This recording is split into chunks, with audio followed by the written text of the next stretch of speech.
الدكتور هشام إبراهيم، دكتوراه واستشاري الأنف والأذن والحنجرة، دكتوراه واستشاري العلاج بالليزر جامعة القاهرة، زمالة الجمعية العالمية للشخير وأمراض النوم، زمالة الجمعية الأوروبية للشخير وأمراض النوم، أستاذ زائر بمستشفى رويال كير العالمي بالخرطوم.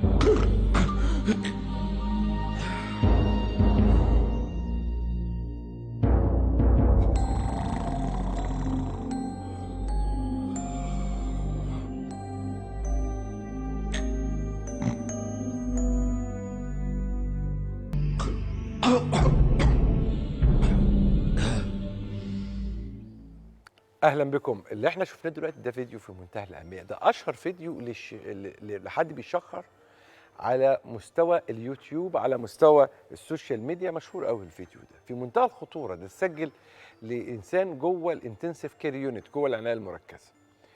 الشخير ده موضوع في منتهى الاهميه، في منتهى الخطوره الطبيه. ليه؟ علميا وجدوا انه اللي بيعمل الصوت مرتفع اثناء النوم، اللي هو الشخير يعني باللغه المصريه المعروفه، ده جمجمته اقل او انحف او اقل سماكه من جمجمه الناس الطبيعيين اللي ما بيحصل لهمش هذا الصوت بمقدار 1.23 من الملي. 1 ملي و23 يعني 1.3 ملي انحف.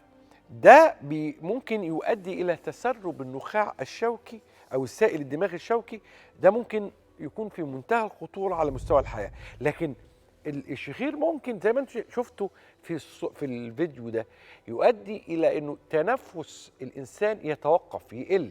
وده ممكن يؤدي الى سكته قلبيه او ذبحه صدريه، سكته دماغيه ومشاكل اخرى. ده موضوع في منتهى الاهميه. طبعا ده غير العيب الاجتماعي او المشكله الاجتماعيه، انه من اسباب الطلاق اللي محدش بيجيب سيرتها هو الشخير. تعالوا النهارده نشوف هذه القصه، ونشوف على المستوى العلمي وعلى المستوى الاكلينيكي. يعني نشوف النهارده لاول مره حاله بتتكلم على الموضوع دوت. وطبعا ضيف عزيز علينا جدا، اسم كبير في عالم الانف والاذن والحنجره، اسم كبير في عالم التعامل مع مشاكل النوم ومشكله الشخير، لان ده تخصص لوحده. ضيفي العزيز الاستاذ الدكتور هشام ابراهيم. اهلا بيك يا دكتور هشام بيه. اهلا يا دكتور ايمن. اهلا منور بيك. الناس الحلوه. اهلا بيك. شرف كبير لنا هذه الزياره ومهمه جدا. شرف ليا طبعا. وطبعا بيشرفنا برضو ويسعدنا وجود ضيفه طبعا يعني عزيزه الحاجه بوسينه احمد. اهلا بيك يا حاجه بوسينه. اهلا بحضرتك. منوره. ده نورك يا دكتور. حاجه بوسينه احدى مريضات يعني الدكتور هشام، والحقيقه منورانا النهارده وقصه مهمه جدا. عايز اتكلم الاول لانه في ناس كتير علميا هتسال ما هو الشخير علميا، ما معنى كلمه الشخير؟ الشخير حضرتك بصفه عامه زي ما الناس كلها عارفه، صوت عالي بيصدر اثناء النوم. لكن هو السؤال، اي صوت عالي بيصدر اثناء النوم هو ده شخير بنعتبره شخير وبندخله تحت علاج للشخير؟ لا طبعا. الشخير العادي اللي ممكن يحصل كل اسبوع مره، كل اسبوعين مره، حد راجع تعبان، حد سهر بالليل قوي وطلع صوته وينام، مش هو ده الحقيقه اللي بنعتبره. لكن احنا الشخير بنقسمه اسمين مهمين جدا، اللي هو بنسميه السيمبل سنورنج، اللي هو الشخير اليومي بصوت عالي. النوع الثاني وده الخطير جدا جدا جدا اللي احنا بنسميه اوبستراكتيف سليب ابنيا، وهو اللي بيصاحبه صوت عالي بيصاحبه توقف للنفس اثناء النوم. وهو ده الحقيقه اللي احنا بندور عليه. وطبعا ده هذا لا يمنع ان احنا بندور اساسا على النوع الاولاني عشان ما نوصلش للنوع الثاني. ايه الاسباب اللي تخلي الانسان يحصل له الشخير؟ شوف حضرتك، اسباب بسيطه جدا. كل اسباب الانف والاذن، عشان ما نحصرش كلمه شخير في تخصص الشخير فقط. الانف والاذن اي سبب فيها من اول الانف بيحصل انسداد، ولاي باي سبب في مجرى التنفس من اول الانف لغايه الحنجره بيسبب الشخير. بمعنى ايه؟ بمعنى الانف لو فيها لحميات، لو فيها غضاريف، لو فيها حاجز انفي، لو فيها اورام، لو فيها جيوب انفيه، لو فيها لحميات، كل الكلام ده يسد الانف والعيان يفتح بقه بالليل ويبتدي الشخير يحصل. الحل لو في تضخم في اللوز، لو في ترهل في سقف الحلق، اللهاه، التهابات مزمنه في الحلق، يحصل شخير. ننزلنا تحت منطقه الحنجره، الابيجلوتس او لسان المزمار او اي شيء في الحنجره، كل الاسباب دي بتسبب الشخير. الصورة دي ناس كتير بتشوفها في كتب الأحياء أو بتشوفها على النت، ما بيبقوش فاهمين إيه ده. بالظبط، ده الحلق الطبيعي، ان اي حد فينا بيفتح بقه يلاقي المنظر ده يعرف ان هو حلقه طبيعي. احنا شايفين الجزء الخلفي من الحلق قدامنا سهل جدا، وشايفين اللهاه، وشايفين اللوستين في الجنب. اي شكل تاني، وده شكل، وده سهل جدا، اي مريض او شخص عادي يفتح بقه في المرايه هيشوف المنظر ده، لقى المنظر دون يبقى هو طبيعي. اي منظر تاني من اللي هنشوفه بعد كده للاسباب الشخير اللي احنا قلناها زي تضخم اللوستين، حاجه فظيعه جدا. لو حاجز انفي زي ما قلنا، لو اي الاسباب اللي احنا قلناها هو ده، ودي حاجز انفي زي ما احنا شايفين، كل الاسباب دي هي اللي بتسبب الشخير. حاجة بوسينة، يعني قليل في المجتمع المصري اللي كان بيتنبهوا لموضوع الشخير ده، فاحكي لي الأول إيه اللي حصل؟ هو الاول طبعا جوزي كان يقول لي انت بتشخري جامد قوي. اقول له لا، انا ما بحسش ان انا بشخر. ما فيش حد بيعرف، هو بيسجله. قال لي هسجل لك. سجل لك فعلا؟ لا بجد؟ بجد. قال لي هسجل لك عشان انت بقول لك مش بتصدقي. فلقيت روحي بسجل، يعني بشخر جامد قوي. بعدين ما حطيتش في دماغي. بعد كده بقى جاني اختناق، ابقى نايمه بقى يجيني اختناق بالليل واقوم اقعد مش قادره اخد نفسي. ضربات القلب بتاعتي سريعه، الضغط على طول عندي عالي، ما بهضمش الاكل. فبقيت تعبانه. فشفت بقى دكتور، رحت لدكاتره كتير طبعا، علاج بقى ينيمني، مسكنات وتنوم وكده.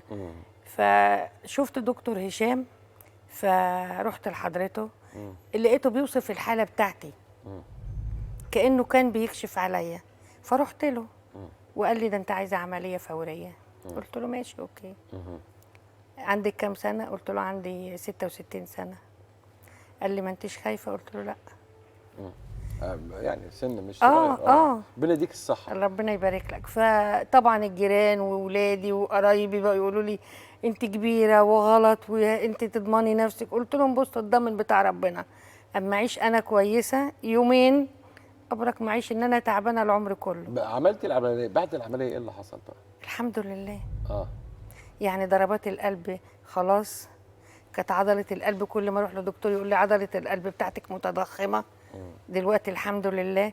الضغط طبعا كنت باخد 2 كونكور الصبح وبالليل، دلوقتي باخد واحده بس الحمد لله. كان مناخيري على طول باستمرار بينزف دم. ده كده ما الضغط كان يبقى عالي. احتمال قوي يكون في جيوب. وكان زوري برضو يجيب دم. الله. بعد ساعات كان يجيب دم. فاجي اتوضى الاقي دم نازل. زوري اقوم من النوم الاقيه مسدود بلغم، مليان بلغم. مش قادره اخد نفسي، كسلانه بقى طول النهار، مش قادره اعمل. الحمد لله بفضل ربنا ودكتور هشام.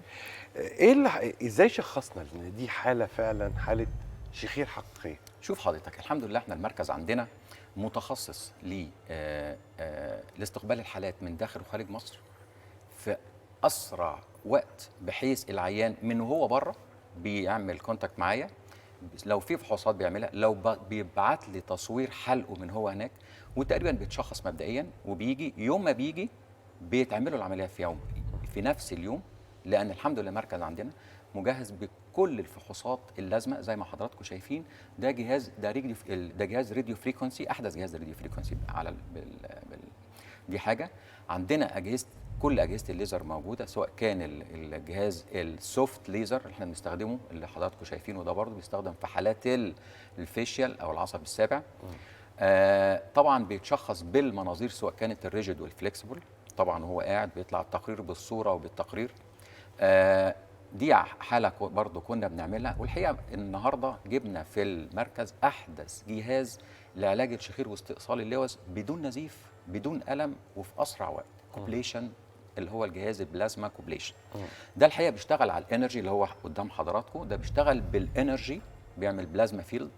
البلازما فيلد دي بتعمل بنتريشن ديبث، يعني يا دوبك طبعا باستخدام الميه كمان حاجه تكنولوجيا حديثه جدا، بيقلل التاثير الحراري على الانسجه لدرجه كبيره جدا. يكفي انا اقول لحضرتك ان الجهاز ده بدل ما كنا بنشتغل بدرجه حراره مثلا لو بنقطع ليزر درجه حراره 500، ده بيشتغل بدرجه حراره 40. تخيل حضرتك بنقلل التيشو افكت او الثيرمال تيشو افكت من 500 ل 40. العيان بعديها بيوم، وخاصة الأطفال الصغيرين من الألم، مفيش ألم خلاص في اللوز، انتهى الموضوع ده خلاص. العيان بعديها بيوم بيقوم ويتحرك وينزل ويلعب، مفيش ألم تقريبا خالص. وهو ده الحقيقة اللي بيميز المركز عندنا، إن إحنا العيان بيجي وده الكوبليشن تونسيلكتو بنعمله. لو حضرتك شفت الجهاز، اللوزة الواحدة بتاخد أقل من دقيقة، ده فروم A to Z. زي ما حضراتكم شايفين، من غير دم، من غير في سائل بينزل اللي هو الميه، هو ده اللي بيعمل تبريد اثناء العمليه. العمليه بالظبط بتاخد دقيقه، والمنظر ده بيحصل بعديها، العيان بيقوم بيتحرك وبينزل ومفيش اي حاجه خالص. ده احدث جهاز في العالم. عظيم. ده لو كان المشكله بتاعت شخير اللوزتين. بالظبط كده. طب افرض المشكله في الحاجز الانفي. هو برافو على حضرتك، هو ده انا بقول عليه. عشان كده تشخيص الشخير اولا محتاج استشاري وخبير في علاج الشخير، دي نمره واحد، مع احترامي لكل دكاتره الانف والاذن على راسي من فوق، لكن بيحتاج هذا التخصص الدقيق، لان احنا بنعمل زي ما قلت لحضرتك فايبر اوبتيك اللي هو منظار بنشوف فيه مجرى التنفس من اول الانف لغايه الحنجره، جزء ملي وجزء بجزء. اي اوبستراكشن او اي انسداد فيه بيتعامل معاه، سواء كان بقى بنعمل عمليه. عشان كده احنا بنسمي عمليات الشخير عمليات المراحل المختلفة، مش مراحل مختلفة في 3 عمليات، لا هي عملية واحدة، ولكن ممكن في عملية واحدة بنشتغل في الأنف وبنشتغل في الحلق وبنشتغل في الغضاريف الأنف وبنشتغل في الحنجرة، بنشتغل في كل حاجة. هي عملية واحدة في اللسان، بنشتغل في عملية واحدة، بحيث هي one sitting operation. حاجة أبو زينة دلوقتي بقى يعني بتنامي من غير صوت صح؟ الحمد لله. طب مين علق على حكايه اللي انت ما فيش صوت دلوقتي، ولا ما حدش خد باله؟ لا معايا بنتي وبنتها الصغيره. بنام عادي. قالوا لك ما فيش اي صوت دلوقتي؟ لا لا لا لا. ما كانوا. طب لما قلت لهم، طب قبل كده ما قلتوليش ليه ولا؟ ما هم ما كانوش بقى، كان الاستاذ عايش فما كانوش بيخشوا معايا في غرفه النوم، كان هو اللي معايا واللي بقى يقول لي. فدلوقتي بنتي وبنتها بيناموا معايا. فهم بقول لهم انا ايه الاحوال يعني بتاعتي وكده، يقولوا لا عادي يا ماما. وبعدين انا كنت بنام مش بنام على المخده عادي، كنت بنام نص نومه كده.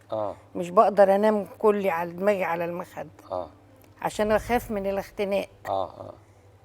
كنت عارفه ده؟ كنت عارفه ان انا كنت بقوم من النوم من الاختناق، نفسي بيتقطع ومش قادره انام، مش قادره اخد نفسي، كنت اقوم اقعد. الف سلامه. الله يسلم. ده اللي لفت نظري يعني كمان اكتر. لا الف حمد لله على سلامتك. الله يسلم حضرتك. مبسوط اني شفتك النهارده يا حاجه. انا سعيده جدا وانا بشوفك باستمرار. الله يخليك. متشكرين. العفو.